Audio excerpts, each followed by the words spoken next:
آج کا درس میں تمام مومنوں کی پہلی ماں ام المومنین سیدہ طیبہ طاہرہ القدیسہ حضرت خدیجۃ الکبریٰ سلام اللہ علیہا آپ کی فضائل اور سیرت پہ آج کا درس دینا چاہتا ہوں۔ چونکہ ہمارے درس میں بڑی تعداد خواتین کی بھی ہوتی ہے تو یہ درس انشاءاللہ بہت مفید ہوگا انشاءاللہ۔ حضرت سیدہ خدیجۃ الکبریٰ آپ قریش کی سب سے مالدار خاتون ہیں، سب سے۔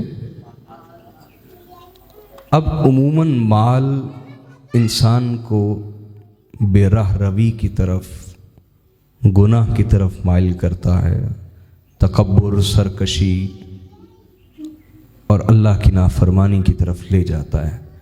عموماً مال جس کے پاس ہے اس کے حالات زندگی آپ ایسے ہی دیکھتے ہیں کہ اس کی زندگی میں حق سے روگردانی اور بے راہ روی زیادہ پائی جاتی ہے، خرابیاں زیادہ پائی جاتی ہیں مال اور دولت کے سبب۔ عموماً آپ یہی دیکھتے ہیں۔ لیکن سیدہ خدیجہ سلام اللہ علیہا آپ وہ ہستی ہیں کہ جو قریش کی سب سے مالدار خاتون ہونے کے باوجود دور جاہلیت میں بھی پاکیزہ کردار رکھتی تھی۔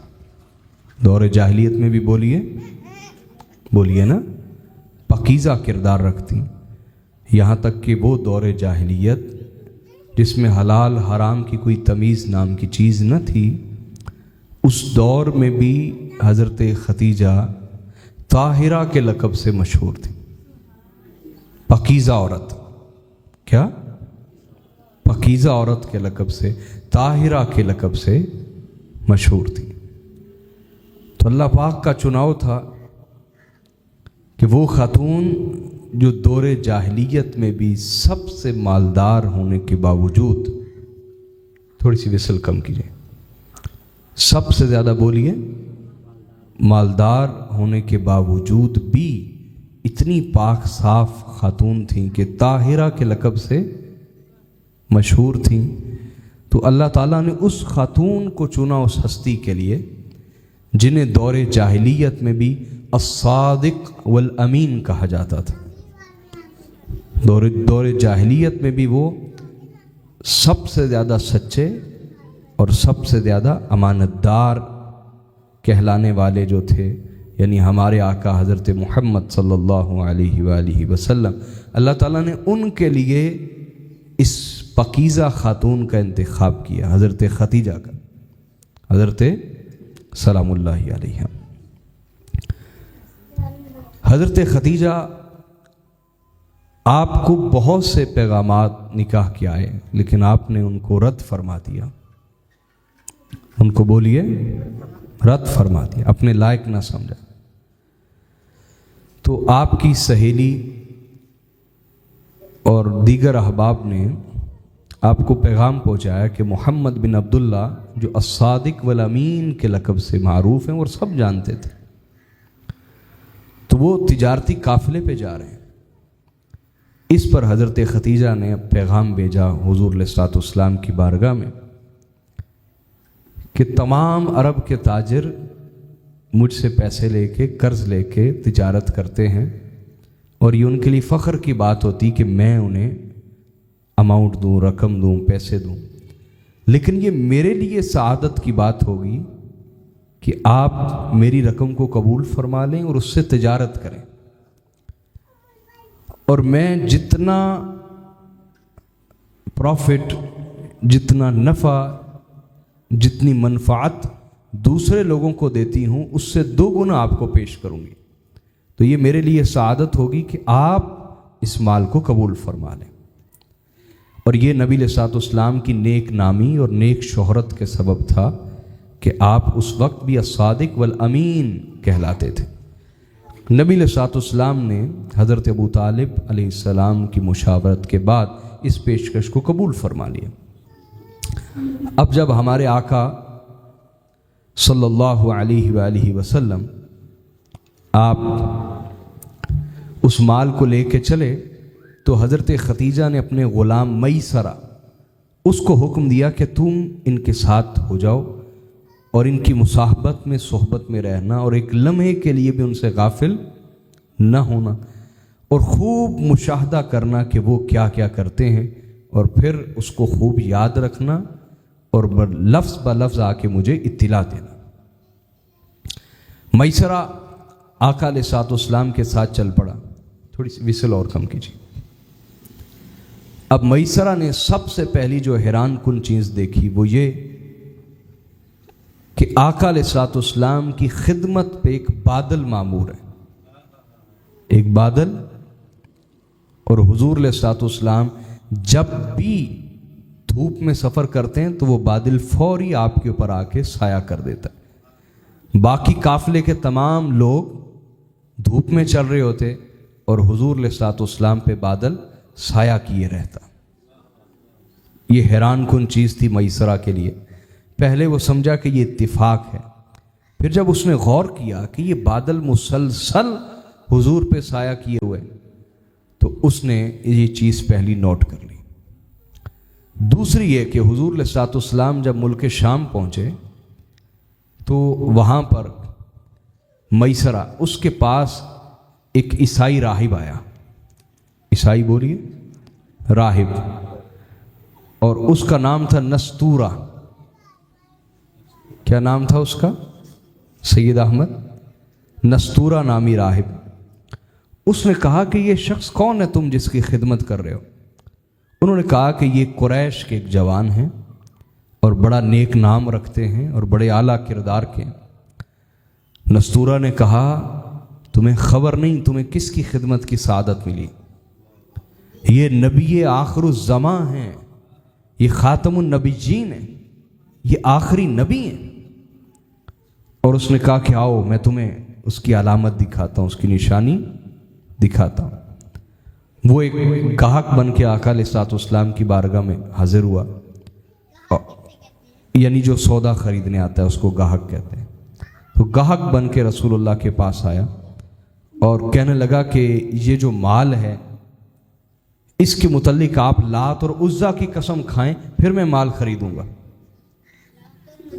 یہ دو بت تھے جن کی دور جاہلیت میں پوجا کی جاتی تھی، لات اور عزا۔ تو آقا علیہ الصلوۃ والسلام نے فرمایا ما حلفت بہما قط، فرمایا میں نے آج تک کسی بت کی قسم نہیں کھائی اور میں کبھی ان کی قسم نہیں کھانے والا۔ اس نے کہا کہ چلو ٹھیک ہے تو آپ ویسے اس کے متعلق کوئی قسم کھا لیں۔ حضور نے فرمایا نہیں، میں قسم کھا کے مال بیچنے والا نہیں ہوں۔ اس پر وہ میسرہ کو دوسری طرف لے گیا۔ اس نے کہا دیکھا میں نے تمہیں کہا نہیں تھا کہ یہ آخری نبی ہیں؟ اگر یہ عام قریشی جوان ہوتے تو یہ لات اور عزا کی قسم کھا لیتے کہ جب میں شام کا رہنے والا ایک عالم لات اور عزا پر یقین رکھ رہا ہوں تو وہ تو ضرور قسم کھاتا، لیکن تم نے دیکھا کہ انہوں نے انکار کر دیا۔ لہٰذا ان کی خدمت کرنا اور ان کی خدمت میں رہنا، یہ آخری نبی ہیں اور ان کا تذکرہ ہماری کتابوں میں موجود ہے، اور میں نے فقط ان کو دیکھ کر ان علامات سے پہچان لیا ہے جو ہماری کتابوں میں نسل در نسل چلتی آ رہی ہیں۔ اب یہ بھی میسرہ نے دیکھا، یہ بھی بولیے۔ میسرہ نے تیسری چیز دیکھی کہ حضور علیہ الصلوۃ والسلام نے جو انداز اختیار فرمایا ایز اے بزنس مین، ایک بزنس مین کے طور پر، ایک تاجر کے طور پر، وہ یہ کہ آپ نے سارے سامان کو بیچنے کے دوران ایک بھی جھوٹ نہیں بولا، ایک بھی جھوٹ۔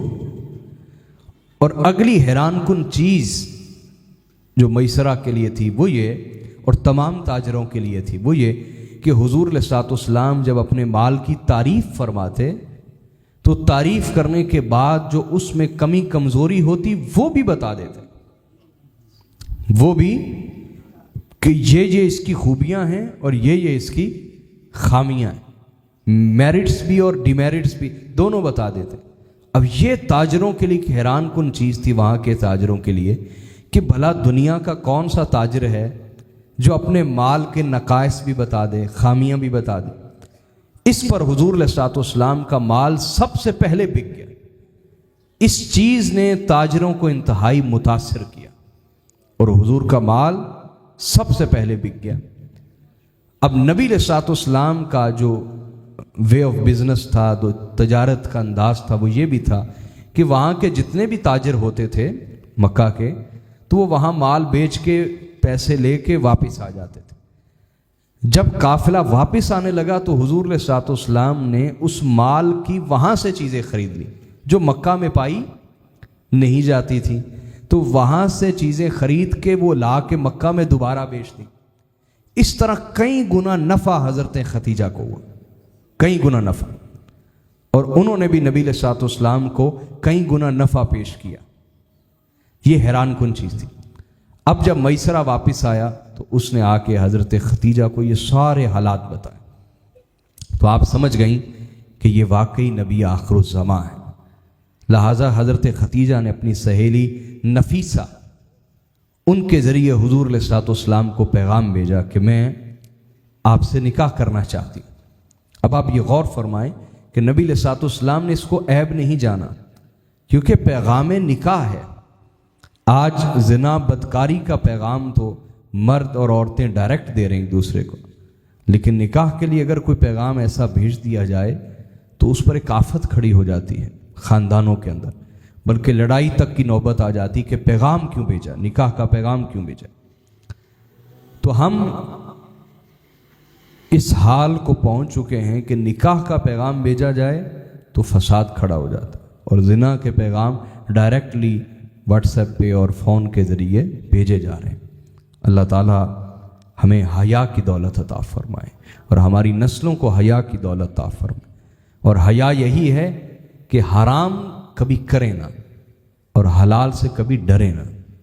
حیا یہ ہے، حیا یہ نہیں ہے کہ آپ حلال بھی ترک کر دیں، حلال کو ترک کرنا حیا نہیں، حرام کو ترک کر دینا یہ حیا ہے۔ نبی علیہ الصلوۃ والسلام نے نفیسہ جو سہیلی ہے حضرت ختیجہ کی، اس سے کہا کہ میں اپنے چچا حضرت ابو طالب ان سے مشورہ کر کے پھر میں اپنا جواب دوں گا۔ نبی علیہ الصلوۃ والسلام نے حضرت ابو طالب سے مشورہ کیا تو انہوں نے کہا کہ بیٹا یہ مناسب رشتہ ہے، وہ ایک پکیزہ کردار کی خاتون ہے، اور آپ بھی الصادق والامین کے لقب سے ملقب ہیں، معروف ہیں، مشہور ہیں، تو وہ آپ کے لیے ایک مناسب رشتہ ہے، آپ اس کو قبول فرما لیں۔ تو نبی علیہ الصلوۃ والسلام نے قبولیت کا اشارہ دے دیا۔ اس طرح نکاح کی تاریخ منعقد ہو گئی اور وہ دن آیا جو حضور علیہ الصلوۃ والسلام کے نکاح کا تھا۔ وہ ہم بعد میں آپ کو بتا دیں گے، ٹھیک ہے۔ تو حضور علیہ الصلوۃ والسلام کی طرف سے حضرت ابو طالب علیہ السلام اور قریش کے بنو ہاشم کے کچھ سردار اور حضرت ختیجہ کی طرف سے بھی ان کے خاندان کے بزرگ اکٹھے ہو گئے، اور نکاح حضرت ابو طالب علیہ السلام نے پڑھایا۔ کنہوں نے بولیے؟ اور حضرت ابو طالب کا وہ خطبہ بھی میں نے ریکارڈ کرایا ہوا ہے، وہ پورا میرا ایک مفصل خطاب ہے، یوٹیوب پہ موجود ہے حضرت ختیجہ کے نکاح کے حوالے سے، وہ آپ سن لیجئے گا۔ آج میں آپ کو کچھ نئی چیزیں ساتھ ساتھ دینا چاہ رہا ہوں۔ تو حضرت ابو طالب علیہ السلام نے نکاح پڑھایا اور خطبہ بھی دیا۔ اس طرح حضور علیہ الصلوۃ والسلام کا نکاح ہو گیا حضرت ختیجہ سے۔ حضور علیہ الصلوۃ والسلام نے ولیمہ بھی فرمایا، کیا؟ اور 2 اونٹ آپ نے ذبح فرمائے، 2 اونٹ ذبح کر کے ان کا سالن بنا کے گوشت کا، وہ آپ نے پھر ولیمہ فرمایا حضرت ختیجہ کے ساتھ نکاح کا۔ اور جو حق مہر تھا نبی علیہ الصلوۃ والسلام کا، وہ 500 درہم ہے۔ کتنا بولیے؟ 500 درہم، جو آج کے وزن کے مطابق 131 تولہ اور 3 ماشا چاندی بنتا ہے۔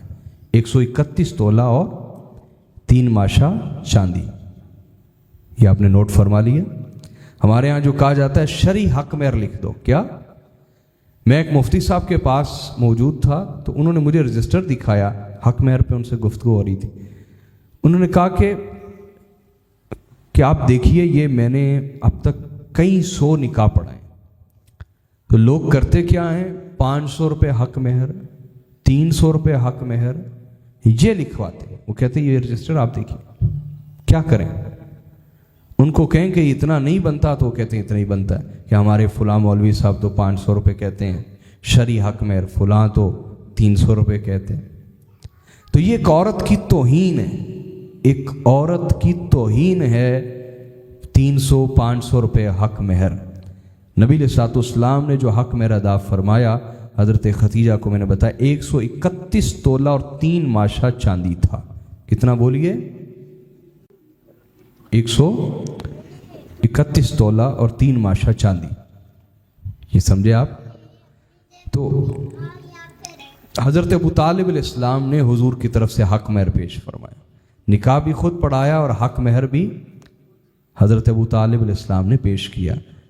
یہ جتنی بھی نسل ہے آل رسول کی، کم از کم جو سید کہلاتا ہے وہ تو حضرت ابو طالب علیہ السلام کے گن گانے والا ہونا، کہ جد تو ہیں ہی، جد تو نکاح بھی انہوں نے پڑھایا حضرت ختیجہ اور حق مہر بھی انہوں نے ادا فرمایا. تو کم از کم جو سید کہلاتے ہیں اور جو ان کے ماننے والے ہیں، جو ان کے مرید ہیں، محبت کرنے والے ہیں، انہیں چاہیے کہ حضرت ابو طالب علیہ السلام کے فضائل بیان کیا کریں. یہ ایمان لائے نہیں لائے یہ موضوع بہت پیچھے رہ گیا، اب چھوڑ دینا چاہیے اس کو. آپ کے فضائل بیان کرنے چاہیے، آپ کے بولیے. اور جو امت پر احسان ہے اور اسلام پر جو احسان ہے حضرت ابو طالب کے، وہ نسلوں کو بتانے چاہیے، وہ نسلوں کو بولیے بتانے چاہیے. نبی علیہ الصلوۃ والسلام نے حضرت ختیجہ کے ساتھ جو زندگی گزاری وہ اتنی محبت بری تھی کہ آئندہ جو میں حدیث پیش کروں گا اس سے آپ کو اس کا کچھ اندازہ ہو جائے گا. حضرت ختیجہ نے حضور علیہ الصلوۃ والسلام کی زوجیت میں آنے کے بعد جتنا بھی مال تھا، جتنا بھی مال، سارے کا سارا، کہ آپ تمام قریش کی عورتوں سے زیادہ امیر خاتون تھی. اس کو آپ کھربوں ڈالرز کہہ لیجئے، کھربوں ڈالرز، اس سے بڑی تو کوئی مالیت نہیں ہو سکتی. کہ سونے کے ڈھیر تھے جو حضرت ختیجہ نے حضور کے قدموں میں لگا دیے اور لگا کے عرض کی کہ اے میرے محبوب یہ سب کچھ آپ کا ہے اور میں آپ کی خادمہ ہوں، آپ کی خدمت کرنے والی، یہ آپ قبول فرما دیں. سارے کا سارا مال رسول اللہ کے حوالے کر دیا، آقا علیہ الصلوۃ والسلام کے حوالے کر دیا سارے کا سارا مال. حضرت ختیجہ سلام اللہ علیہا جب نبی علیہ الصلوۃ والسلام نے اعلان نبوت فرمایا تو سب سے پہلے آپ ہی وہ ہستی تھیں جنہوں نے رسول اللہ کی تصدیق کی اور آپ پر ایمان لائی. اور یہ دنیا میں ایک مثال تھی کہ ایک زوجہ، ایک وائف، ایک بیوی ایک مشن کے اندر اپنے شوہر کی سب سے پہلے تصدیق کرتی کہ آپ سچے ہیں، آپ سچے ہیں اور میں دل و جان سے آپ کی خادمہ بن کے اس مشن پہ آپ کی نوکری کرتی رہوں گی. یہ دنیا میں اس کی مثال نہیں ملتی جو حضرت ختیجہ نے پیش فرمائی، اور وہ حدیث ابھی میں آخر پہ انشاءاللہ پیش کروں گا. آپ کے بارے میں ابن ہشام نے ایک بڑا خوبصورت جملہ لکھا ہے، وہ میں پیش کرنا چاہتا ہوں. انہوں نے لکھا وَكَانَتْ لَهُ وَزِيرَ صِدْقٍ عَلَى الْإِسْلَامِ يَشْكُو إِلَيْهَا. حضرت ختیجہ زوجہ تو تھی ہی، بیوی تو، محبوب زوجہ تو رسول اللہ کی تھی ہی، وہ رسول اللہ کی ایک بہترین اسلام کے معاملے میں وزیر اور مشیر بھی تھی، وزیر اور حضور کا بوجھ اٹھانے والی. وَكَانَتْ لَهُ وَزِيرَ صِدْقٍ عَلَى الْإِسْلَامِ، حضور کا بوجھ اٹھانے والی تھی، رسول اللہ پر بوجھ ڈالنے والی نہیں تھی.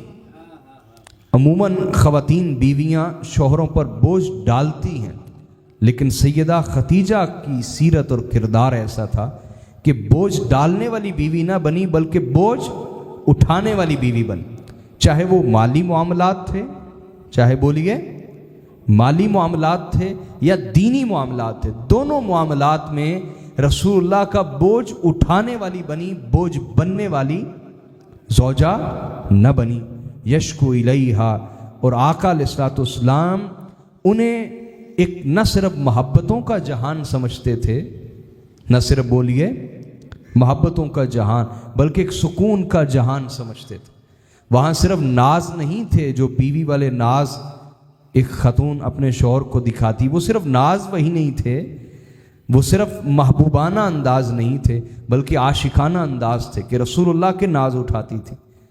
وہ صرف محبوب زوجہ نہ تھیں، بلکہ رسول اللہ سے سچی محبت کرنے والی زوجہ تھی۔ حضور کے ناز، رسول اللہ کے معاملات دیکھنے والی، حضور کے دل کا خیال رکھنے والی، رسول اللہ کے جذبات اور احساسات کا خیال رکھنے والی زوجہ تھی۔ اور یہ میرے ایک ایک لفظ میں بہت بڑا سیرت اور کردار کا نمونہ ہے ہماری بیٹیوں کے لیے، ہمارے بہنوں کے لیے، ہماری خواتین کے لیے، بہت بڑا کردار کا نمونہ۔ یشکو الیہا، کہا کہ رسول اللہ صلی اللہ علیہ وسلم آپ وہ ہستی ہیں کہ کل کائنات آپ کو دکھ سناتے، لوگ آ کے آپ کو دکھ سناتے، اپنے دکھڑے حضور کو سناتے، کل کائنات آپ کو دکھ سناتی، لیکن حضرت خدیجہ وہ ہستی تھیں یشکو الیہا، حضور نے اگر کبھی دکھ سنانا ہوتا تو جا کے حضرت خدیجہ کو سناتے، رسول اللہ نے کبھی اپنا دکھ ہلکا کرنا ہوتا، اپنا غم کم کرنا ہوتا تو وہ حضرت خدیجہ کو سناتے۔ اور حضرت خدیجہ سلام اللہ علیہ، آپ کی شخصیت ایسی تھی کہ حضور جب بھی انہیں کوئی دکھ کوئی غم سنا دیتے تو وہ دکھ نہ رہتا، وہ غم نہ رہتا، آپ کے محبت بھرے الفاظ اس غم کی کرواہٹ کو ختم کر دیتے، اس دکھ اور درد کی کرواہٹ کو ختم کر دیتے۔ آپ کے الفاظ اتنے میٹھے، شہد بھرے، تسلی بھرے ہوتے کہ نبی علیہ الصلوۃ والسلام کا وہ غم جاتا رہتا، حضور کا وہ غم بولیے جاتا رہتا۔ یہی وجہ ہے کہ حضور سید دو عالم صلی اللہ علیہ وآلہ وسلم جا بجا ان کے فضائل بیان کرتے۔ یہ جو میری کتاب ہے باقۃ الاظہار، اس میں ہم نے سیدہ خدیجہ پہ بھی ایک باب باندھا ہے، وہ آپ ضرور مطالعہ کیجیے۔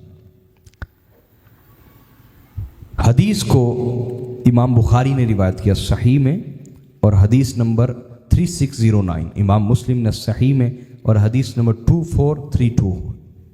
حضرت ابو ہریرہ بیان کرتے ہیں اتا جبریل النبی صلی اللہ علیہ وآلہ وسلم فقال یا رسول اللہ، حضرت جبرائیل نبی مکرم صلی اللہ علیہ وسلم کی بارگاہ میں آئے اور عرض کرنے لگے اللہ کے رسول، هذه خدیجہ قد اتت معها اناء فیہ ادام او طعام او شراب، یا رسول اللہ یہ خدیجہ آ رہی ہیں اور ان کے ہاتھ میں کھانے پینے کا سامان ہے، کھانے پینے کا۔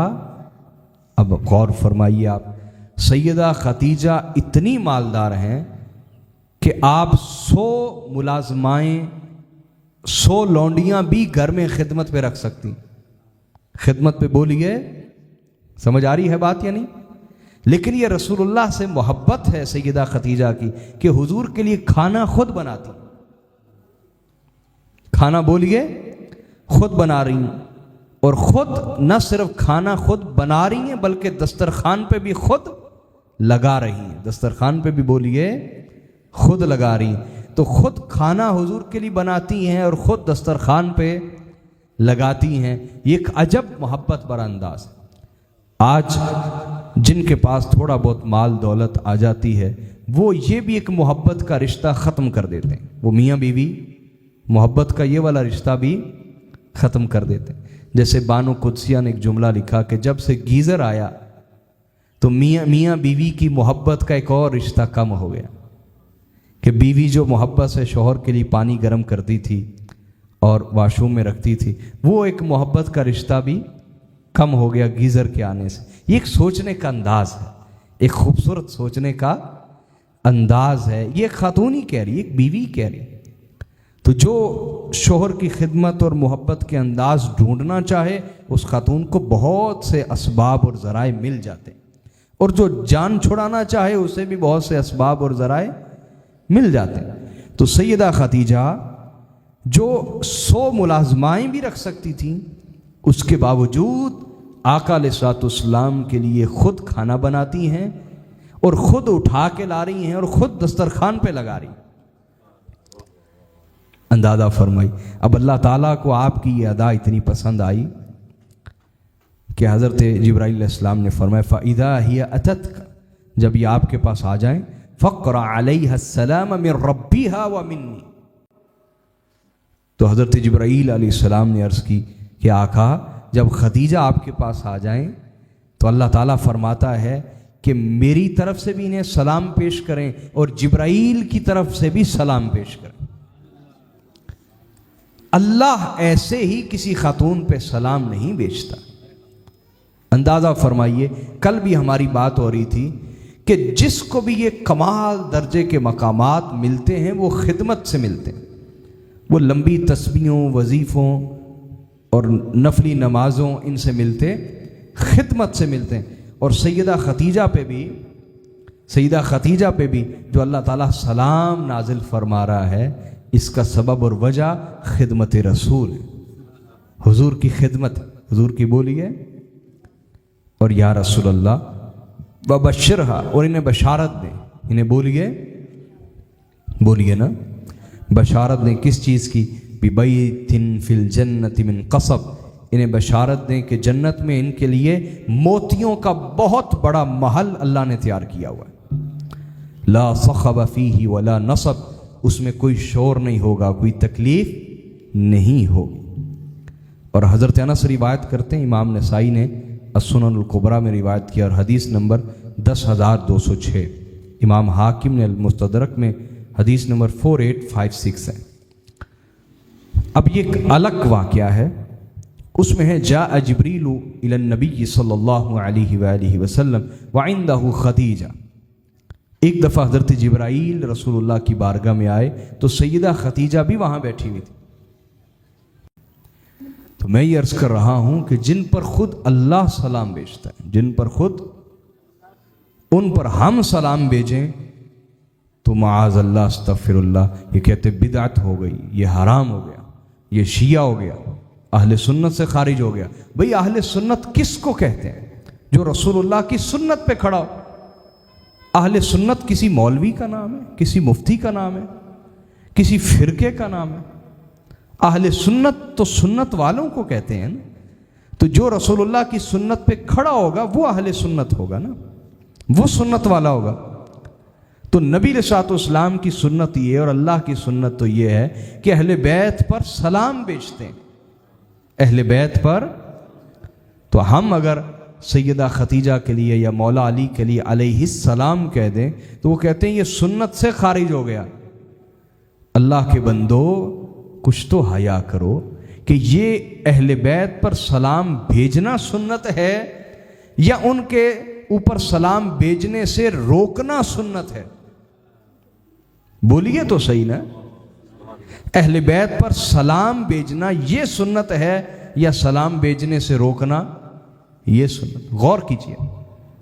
تو یہ تو اہل بیت اطہار کی نفرت ہے، اس کے سوا کچھ نہیں ہے، ورنہ یہ تمام ائمہ کا اور تمام اہل ایمان کا شعار رہا ہے، وہ اہل بیت پر سلام بھیجتے ہیں۔ کیوں؟ یہ اللہ کی بھی سنت ہے، اس کے رسول کی بھی سنت، اور جو اس سے روکتے ہیں تو اللہ تعالیٰ اہل بیت اطہار کا بغض رکھنے والوں کو کم ہی شفا دیتا ہے، کم ہی ہے کسی کو شفا مل جائے۔ تو سنیے، فقالت، اب حضرت خدیجہ کو جب آقا علیہ الصلوۃ والسلام نے خبر دی کہ خدیجہ اللہ آپ کو سلام بھیج رہا ہے، اللہ آپ کو، بولیے نا اللہ آپ کو، تو حضرت خدیجہ نے وعلیکم السلام نہیں کہہ دی۔ ذرا سیدہ خدیجہ کے بھی مقام علمی کا اندازہ کیجیے، کیا خوبصورت جواب دیا۔ یہ نہیں کہا کہ اللہ پہ بھی سلام ہو، یہ فرمایا کہ اللہ پر کون سلام بھیجے، یہ نہیں فرمایا۔ کیا فرمایا؟ ان اللہ هو السلام، کہا بے شک اللہ تو خود سلام ہے۔ جواب میں کیا فرمایا؟ اللہ تو وعلی جبریل السلام، اور جو اللہ کا سلام لایا اس جبرائیل پر سلام ہو، وعلیک السلام ورحمۃ اللہ وبرکاتہ، اور جس نے مجھے اللہ کا سلام پہنچایا ہے اس محبوب رسول پہ بھی سلام ہو، اللہ کی رحمت ہو، اللہ کی برکات ہو۔ یہ حضرت خدیجہ کا جواب، غور فرمایا آپ نے؟ بولیے۔ آئیے اگلی حدیث کی طرف بڑھتے ہیں۔ حضرت عائشہ صدیقہ رضی اللہ تعالی عنہ ام المومنین اس حدیث کو بیان کرتی۔ حدیث کو امام احمد بن حنبل نے نقل کیا المسند میں، اور حدیث نمبر 24908 24908 امام طبرانی المعجم الکبیر میں لائے، حدیث نمبر 22 ہے۔ امام حاکم اور ذہبی نے بھی اس حدیث کو بیان کیا۔ حضرت عائشہ صدیقہ یہ واقعہ خود بیان کر رہی، فرماتی ہیں كان النبي صلی اللہ علیہ وآلہ وسلم اذا ذکر خدیجہ اثنى علیہا فاحسن الثناء، کہتی ہیں کہ نبی مکرم صلی اللہ علیہ وآلہ وسلم جب بھی حضرت خدیجہ کی تعریف فرماتے تو تعریف کے دریا بہا دیتے، تعریفوں کے دریا بہا دیتے ان کی وفات کے بعد۔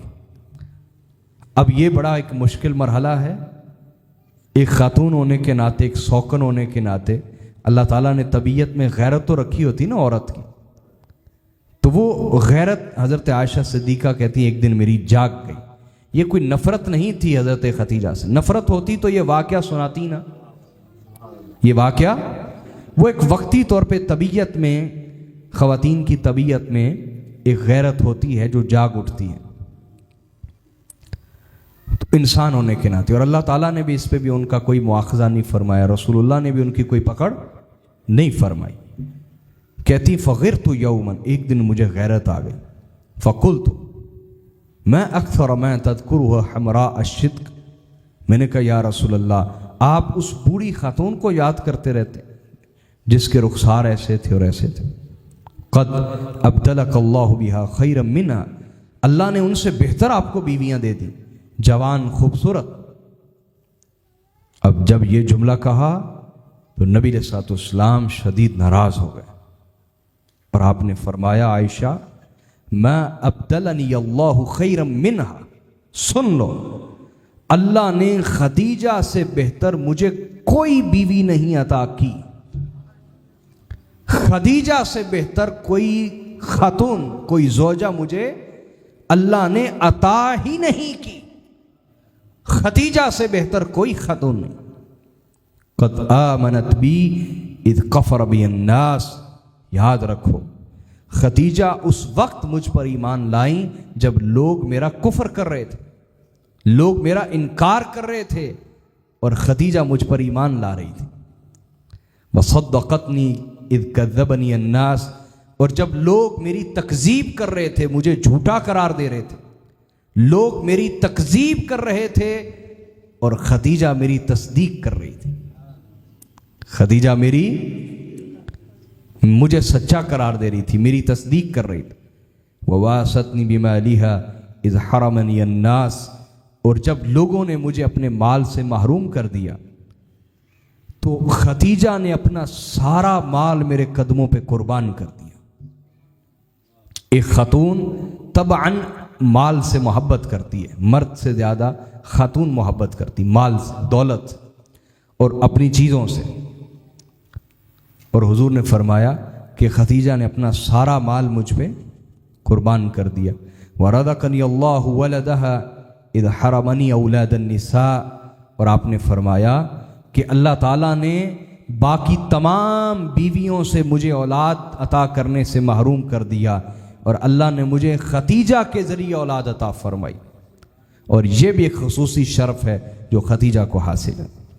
تو آپ نے غور فرمایا کہ آقا علیہ الصلوۃ والسلام ان کی وفات کے بعد بھی کیا اتنی محبت فرماتے کہ ان کی تعریف کے دریا بہا دیتے، اور صرف حضرت خدیجہ سے محبت نہ فرماتے بلکہ حضرت خدیجہ سے جس کا بھی رشتہ تھا اس سے بھی حضور محبت فرماتے، اور ان پہ بھی شفقت فرماتے اور کرم نوازی فرماتے، حتیٰ کہ ایک دن حضرت خدیجہ کی بہن ملنے کے لیے آئی، حضرت خدیجہ کی، ان کی آواز حضرت خدیجہ سے ملتی جلتی تھی، انہوں نے آ کے جب دستک دی تو نبی علیہ الصلوۃ والسلام فرط محبت میں محبت کے غلبے میں آپ کی کیفیت یہ ہو گئی کہ آپ دوڑ کے گئے، دروازہ کھولا، پوچھا نا کون ہے، انہوں نے کہا میں ہوں.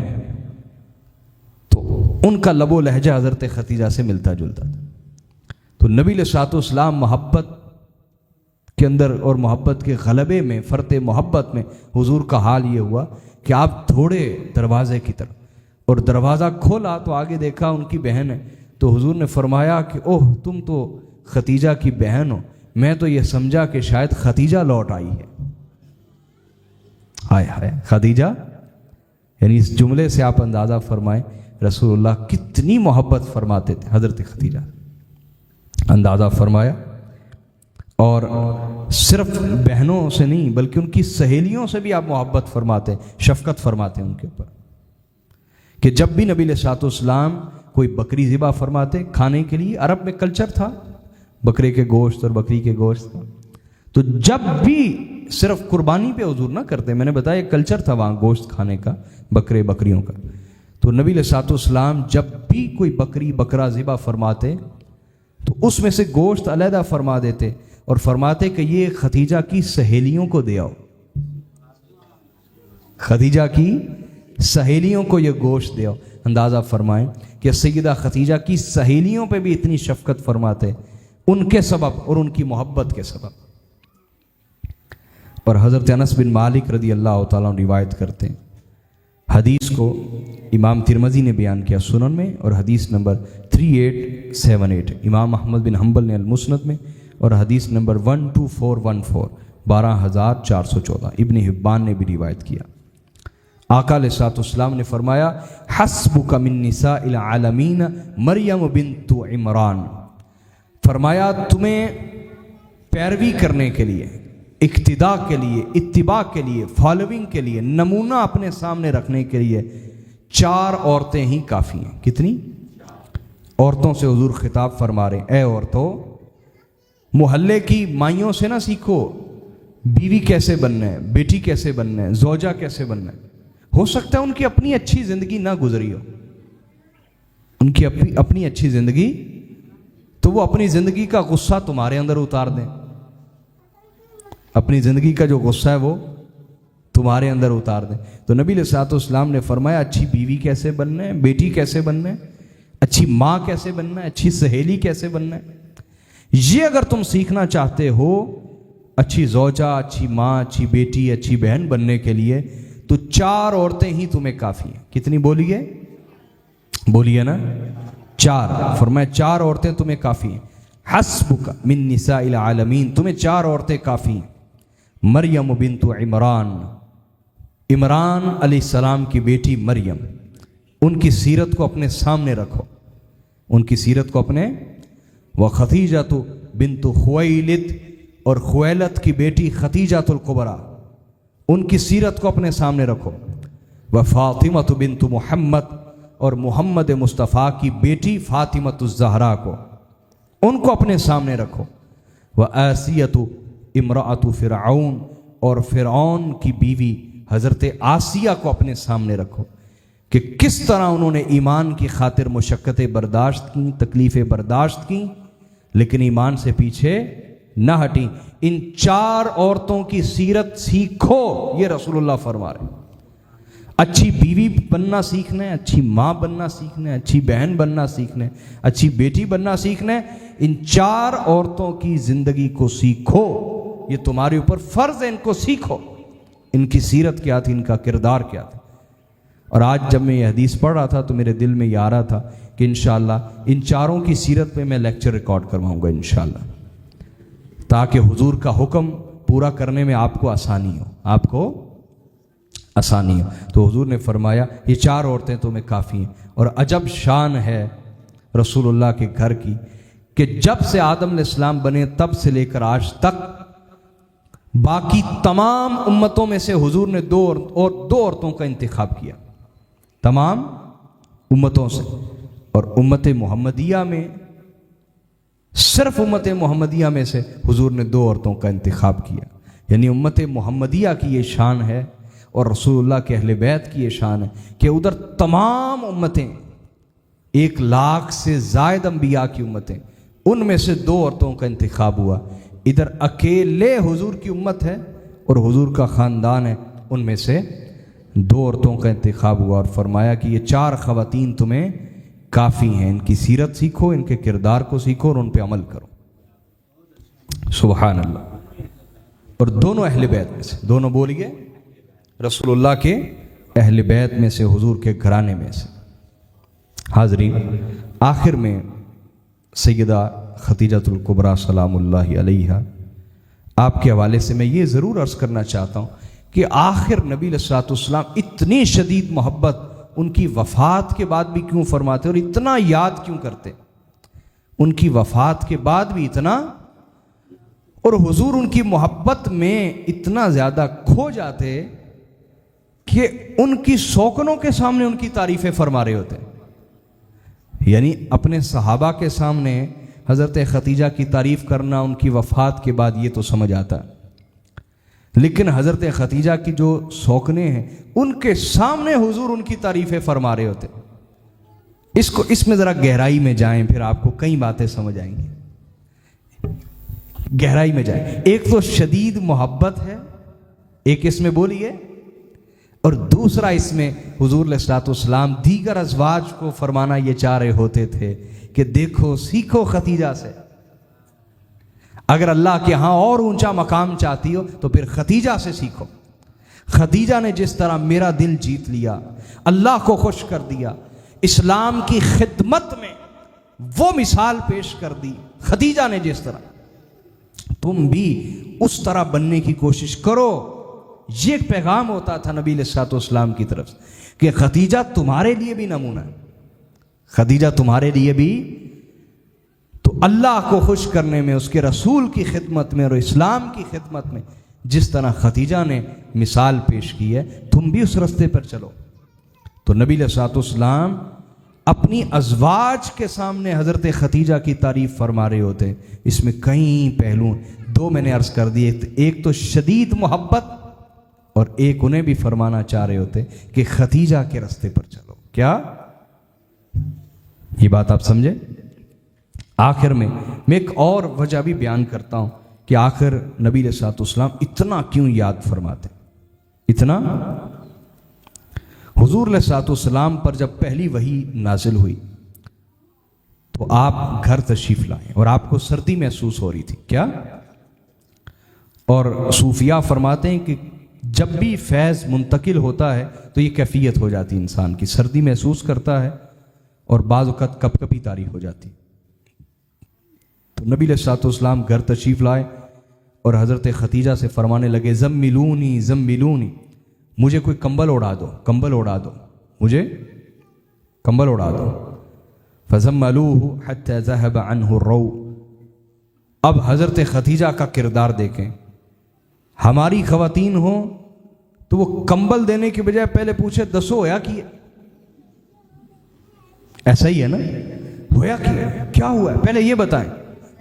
لیکن حضرت خدیجہ سلام اللہ علیہ، سبحان اللہ، جو حضور نے فرمایا پہلے وہ کر رہی ہیں. تجسس تو ہوتا ہے نا بیوی کو، کیا ہوا ہے، لیکن جو حکم ملا پہلے وہ کر رہی ہیں. جو حکم ملا بولیے پہلے وہ کر رہی ہیں. کمبل اڑا دیا. اب جب نبی علیہ الصلوۃ والسلام کی کیفیت بہتر ہوئی، اب حضرت خدیجہ پاس آئیں تو نبی علیہ الصلوۃ والسلام نے خود انہیں بتایا. حدیث کے الفاظ ہیں، فقال علی خدیجہ واخبرها الخبر. تب بھی نہ پوچھا کہ مناسب سمجھیں گے تو بتا دیں گے، مناسب سمجھیں گے تو بتا دیں گے، ورنہ پوچھنا ادب کے خلاف جانا. پوچھنا بولی ادب کے، ایک ایک لفظ ہیروں کی طرح قیمتی ہے حضرت خدیجہ کی سیرت سے. یعنی پوچھنا ادب کے خلاف سمجھا، پوچھا نہیں. نبی علیہ الصلوۃ والسلام نے خود بتایا. اور جب حضور نے یہ الفاظ بولے، لقد خشیت علی نفسی، خدیجہ مجھے اپنی جان کا خطرہ محسوس ہو رہا ہے، مجھے یوں محسوس ہو رہا ہے کہ میں شاید قتل کر دیا جاؤں گا، میں شہید کر دیا جاؤں گا، کہ یہ اتنی بڑی ذمہ داری ہے، یہ قوم اس کو قبول نہیں کرے گی، تو مجھے خطرہ ہے کہ میں شہید کر دیا جاؤں گا. معلوم نہیں کہ میں یہ پیغام پورا پہنچا پاؤں گا بھی یا نہیں۔ اس پر حضرت خدیجہ بولی جہاں ان کا بولنا بنتا تھا، جہاں ان کا بولنا بولیے، جہاں نہیں بنتا تھا نہیں بولی۔ یہ ادب ہے، یہ ادب ہے۔ جہاں بولنا بنتا تھا وہاں بولی، فوری بولی، اللہ نہیں میرے محبوب، واللہ اللہ کی قسم، ما یحزنک اللہ ابدا، اللہ آپ کو کبھی دکھی نہیں ہونے دے گا، اللہ آپ کو کبھی دکھی نہیں ہونے دے گا۔ اور ایک روایت میں ما یخزیک اللہ ابدا، اللہ آپ کو کبھی رسوا نہیں ہونے دے گا، اللہ آپ کی عزت میں کمی نہیں آنے دے گا میرے محبوب، آپ گھبرائیں نہ، آپ پریشان نہ ہوں، اللہ تعالیٰ آپ کو کبھی رسوا نہیں ہونے دے گا، آپ کو کبھی تنہا نہیں چھوڑے گا، آپ پریشان نہ ہو میرے محبوب۔ کیوں؟ انک لتصل الرحم، اس لیے کہ میرے محبوب آپ رشتوں کو ملانے والے ہیں، آپ رشتوں کو، یہاں حضرت خدیجہ کی بھی سیرت پتہ چل رہی ہے اور رسول اللہ کی بھی سیرت، حضور نے اب تک زندگی کیسی گزاری حضرت خدیجہ بتا رہی، انک لتصل الرحم، میرے محبوب آپ تو رشتوں کو جوڑنے والے ہیں، آپ تو رشتوں کو ملانے والے ہیں، رشتوں کو جوڑنے والے ہیں۔ واہ واہ، آج ہمارا غصہ، ہمارا تکبر، اس نے ہمارا حال یہ کر دیا ہے کہ ہم رشتے اجاڑنے کو سمجھتے ہیں، ہم بہت بڑے عالم ہیں، بہت بڑے پیر ہیں، بہت بڑے ڈاکٹر ہیں، بہت بڑے انجینئر، بہت بڑے مالدار، بہت بڑے حاجی صاحب ہیں، یہ اپنی شان سمجھتے ہیں، کسی رشتے کو رشتہ نہیں سمجھتے۔ اور نبی علیہ الصلوۃ والسلام کا حال یہ، رشتوں کو ملاتے ہیں، رشتوں کو ملانے والے ہیں۔ وَتَحْمِلُ الْكَلْ، حضور آپ تو کمزوروں کا بوجھ اٹھانے والے ہیں۔ ہائے ہائے، اس میں وہ سارا اشارہ ہے کہ حضور نے اب تک سارا مال کہاں کہاں خرچ کیا، کہاں کہاں، ایک ایک لفظ میں اشارہ ہے، رشتوں کو ملانے والے، یعنی غریب رشتہ داروں کے کام آتے ہیں، ان کی خدمت کرتے ہیں، ان سے معاونت کرتے ہیں، ان کی مدد کرتے ہیں، اور آپ کمزوروں کا بوجھ اٹھانے والے، جن کا کوئی بوجھ اٹھانے والا نہیں، جن کو دوسرے، وَتَحْمِلُ الْكَلْ، جنہیں دوسرے اپنے لیے بوجھ سمجھتے ہیں، آپ ان کے بوجھ اٹھا لیتے ہیں، جو دوسروں کے لیے بوجھ ہیں آپ ان کا بوجھ اٹھا لیتے ہیں۔ وَتَقْسِبُ الْمَعْدُومِ، اور جن کے لیے کوئی کمانے والا نہیں، وہ معذور ہیں، مجبور ہیں، مقہور ہیں، نادار ہیں، آپ اپنی کمائی میں سے ان پر خرچ کرتے ہیں، اپنی کمائی میں سے ان پر خرچ کرتے ہیں۔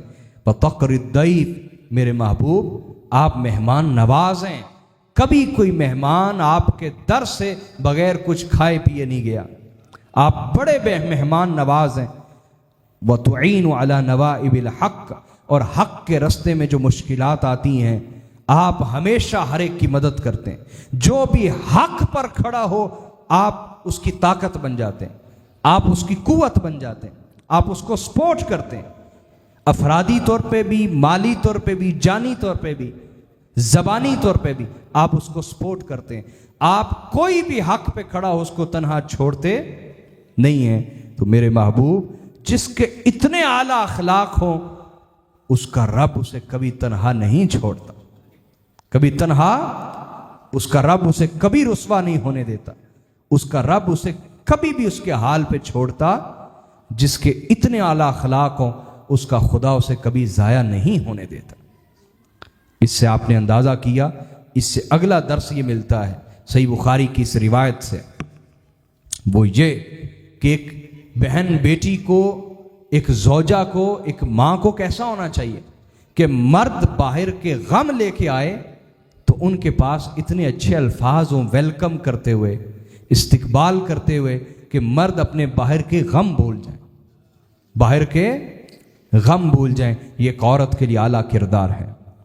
پھر اس روایت سے جو اور سبق ملتا ہے، توجہ ہے خواتین کی بھی توجہ فرمائیں، اس حدیث سے ایک اور سبق ملتا ہے، وہ یہ کہ کبھی بھی جاننے میں ایک عورت کو جلد بازی نہیں کرنی چاہیے۔ اگر بیوی کی طبیعت ایسی ہے کہ وہ شوہر کا ہر راز جاننے میں جلدی کرتی ہے، ہر معاملہ جاننے میں جلدی کرتی، تو کئی دفعہ وہ اس کی دل آزاری کر بیٹھے گی، اس کا دل دکھا بیٹھے گی، یہ طبیعت نہیں ہونی چاہیے۔ پھر اگلا سبق یہ ملتا ہے کہ مشکل میں حکم نہ ماننا خود ایک مشکل ہے، کہ حضور نے فرمایا کمبل اڑا دو، تو سیدہ خدیجہ نے فوری کمبل اڑایا، یہ نہیں کہ پہلے مجھے بتائیں ہوا کیا ہے، یہ نہیں فرمایا۔ تو ہماری طبیعت ایسی ہے کہ ہم مشکل میں ایک اور مشکل کھڑی کر دیتے ہیں، تو مشکل میں حکم ماننا چاہیے، شوہر کا، باپ کا، بڑے بھائی کا، اپنے امیر کا، مرشد کا، استاد کا، جو حکم دیا جا رہا ہو پہلے وہ کرنا چاہیے۔ پھر تیسرا سبق، یا بلکہ پانچواں سبق، مزید میں 3 بیان کر چکا ہوں، وہ یہ ملتا ہے کہ ایک بیوی کو شوہر کی دلجوئی کرنے والا ہونا چاہیے، دل کو خوش کرنے والا اور دل کی خوشی تلاش کرنے والا ہونا چاہیے، اور ایک بیوی کو اپنے شوہر کا جذباتی سہارا بننا چاہیے۔ جیسے حضرت خدیجہ کے وہ الفاظ، وہ بہت بڑا سہارا تھا، وہ ایک جذباتی سہارا تھا۔ جذبات انسان کے مضبوط ہو جائیں، انسان مضبوط ہو جاتا ہے، جذبات کمزور پڑ جائیں تو انسان کمزور پڑ جاتا ہے۔ پھر حضرت خدیجہ کی سیرت میں یہ بھی سبق ہے کہ مشکل وقت میں تنقید نہیں کرنی چاہیے، تسلی دینی چاہیے۔ ہماری خرابی یہی ہے، بیٹے کو چوٹ لگ گئی اس وقت تسلی نہیں دیتے، مرم پٹی نہیں کرتے، الٹا ڈانٹتے ہیں، تمہیں کہا نہیں تھا، تمہیں سمجھایا نہیں تھا، نہیں مانی نا بات، بھگتو اب۔ یہ الفاظ بول کے ہم تکلیف میں اضافہ کر دیتے ہیں، زخم پہ نمک چھڑکتے ہیں، مائیں بھی، باپ بھی، بھائی بھی، بیٹے بھی، بیویاں بھی، شوہر بھی۔ تو مشکل وقت میں کبھی تنقید نہیں کرنی چاہیے بلکہ تسلی دینی چاہیے۔ اور سیدہ خدیجہ کی یہ سیرت ہے نا کہ رسول اللہ مشکل وقت میں آئے، تنقید کوئی نہیں کی بلکہ تسلی دی۔ کیا دی بولیے؟ اور سیدہ خدیجہ کی سیرت سے یہ بھی پتہ چلا کہ ہر بیوی کو اپنے شوہر کی خوبیاں یاد ہونی چاہیے۔ بولیے، ہر بیوی کو اپنے شوہر کی، اس کے الٹ بھی ہے کہ ہر شوہر کو اپنی بیوی کی خوبیاں یاد ہونی چاہیے، گھر تبھی چلتے ہیں۔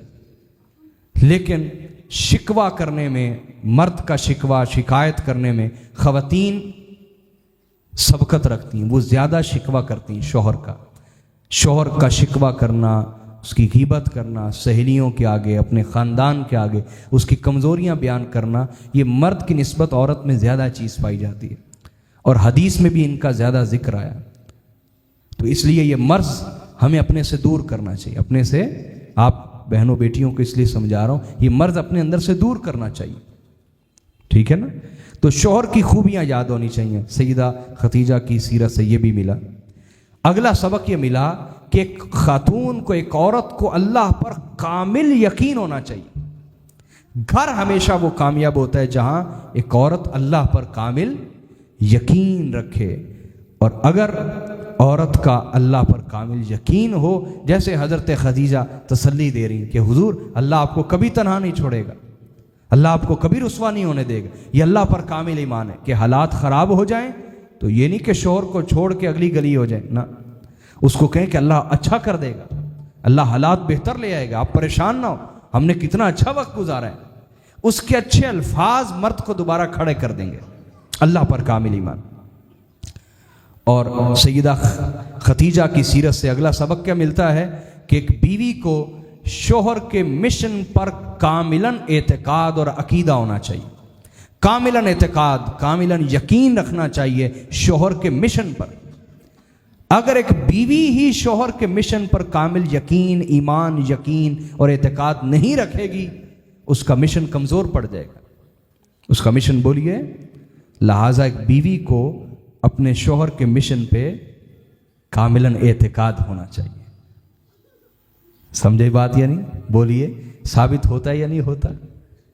یہ اس میں غور و فکر ہے۔ کیا ہے؟ میں آج یہ موضوع تیار کر رہا تھا تو میں نے چاہا میں اس پہ تھوڑا سا غور و فکر کروں اور کچھ حکمت کے پھول چن لوں، حکمت کے جو ہمارے مردوں کو بھی کام آئے اور ہماری خواتین کو بھی کام آئے۔ پھر سیدہ خدیجہ کی سیرت سے یہ بھی پتہ چلا، جو آپ نے فرمایا نا کہ اللہ آپ کو کبھی رسوا نہیں ہونے دے گا اور کبھی آپ کو آپ کے حال پہ نہیں چھوڑے گا، اور پھر حضور کے فضائل بیان کیے، رسول اللہ کے بولیے فضائل بیان کیے۔ اس سے یہ بھی پتہ چلا کہ ایک عورت کو پورا باخبر ہونا چاہیے، ایک عورت کو باخبر اور بیدار ہونا چاہیے۔ عورت شوہر کے آگے بولی بالی رہے، لیکن زمانے کے حوالے سے پوری بیدار ہو۔ یہاں کتنی ہمارے علاقوں میں یہ خبریں ہیں، بچوں والی عورتیں کئی مردوں کے ساتھ بھاگ گئیں، بچوں والی عورتیں۔ اب یہ اس کی بیدار مغزی نہیں ہے، وہ جہالت کا کام کر رہی، وہ مرد اس کو استعمال کرے گا اور کک آؤٹ کر دے گا، اور پھر وہ کہیں کی نہیں ہوگی، نہ پیچھے کی اور نہ آگے کی۔ تو ہر حوالے سے، شوہر کے حوالے سے، اس کے مشن کے حوالے سے، بچوں کے حوالے سے، اپنے حوالے سے، معاشرے کے حوالے سے ایک عورت کو پورا باخبر ہونا چاہیے اور بیدار ہونا چاہیے، زمانہ شناس ہو۔ کیا؟ زمانے کو پہچانتی ہو، زمانہ شناس عورت ہونا چاہیے۔ اور پھر اس روایت سے سیدہ ختیجہ کی سیرت سے پتہ چلا کہ ایک عورت کو اپنے شوہر کا سب سے بڑا معاون اور ساتھی ہونا چاہیے، کہ اگر بیوی مشن میں سب سے پہلی ساتھی اور معاون اور مددگار بن جائے تو وہ تاریخ کو بدل کے رکھ دیتی ہے، تاریخ کو she can change the history، تاریخ تبدیل کر سکتی ہے ایک عورت، ایک بیوی، اگر وہ اپنے شوہر کی طاقت بن جائے، قوت بن جائے، ساتھی بن جائے، معاون بن جائے۔ اور پھر حضرت ختیجہ کی سیرت سے یہ بھی پتہ چلا کہ ایک عورت، اس کو چاہیے کہ مرد کے لیے گھر کو ایک مرکز محبت بنا دے، مرکز اطمینان بنا دے، مرکز سکون بنا دے، کہ حضور پہ وہ حال طاری ہوا تو رسول اللہ مزید غار میں نہیں ٹھہرے، مزید کسی اور غار میں نہیں گئے، مزید کسی اور پہاڑ پہ سکون ڈھونڈنے کے لیے نہیں گئے، بلکہ سکون کی تلاش میں رسول اللہ گھر تشریف لے آئے، سکون کی تلاش میں بولیے گھر تشریف لے آئے۔ تو اس حالت میں حضور کا گھر کی طرف رخ کرنا، یہ اس بات کی دلیل ہے کہ حضرت ختیجہ نے اس گھر کو ایک سکون کا مرکز بنایا ہوا تھا، ایک سکون کا بولیے۔ تو ایک مرد کو یہ نہ ہو کہ باہر بھی پریشانی اور گھر جاتے مزید پریشانی، نہ، ایسا نہیں ہونا چاہیے۔ ایک عورت کو گھر کو مرکز سکون، بڑی بات ہے۔ آخری یہ کہ اللہ تعالیٰ نے عورت کے الفاظ میں بہت بڑی طاقت رکھی ہے، عورت کے الفاظ میں بولیے بہت بڑی طاقت رکھی۔ عورت کے الفاظ تعمیر بھی کر سکتے ہیں، تخریب بھی کر سکتے ہیں۔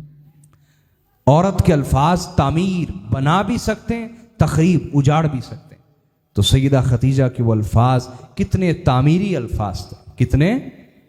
تو ایک عورت کو، ایک بیوی کو، ایک بہن کو، بیٹی کو اپنے مردوں کے لیے اپنے الفاظ کی طاقت کا اندازہ ہونا چاہیے، اپنے الفاظ کی، کہ میرے الفاظ ایک مرد کی طبیعت مزاج پہ بہت اثر کریں گے، اس قوت کا انہیں اندازہ ہونا چاہیے، اور اس کی قوت کے مطابق اپنے الفاظ تعمیر کے لیے استعمال کرے، تخریب کے لیے، بگاڑ کے لیے استعمال نہ کرے۔ اللہ تعالیٰ آج کا درس قبول فرمائے۔ وَمَا عَلَيْنَا إِلَّا الْبَلَاغُ الْمُبِينُ۔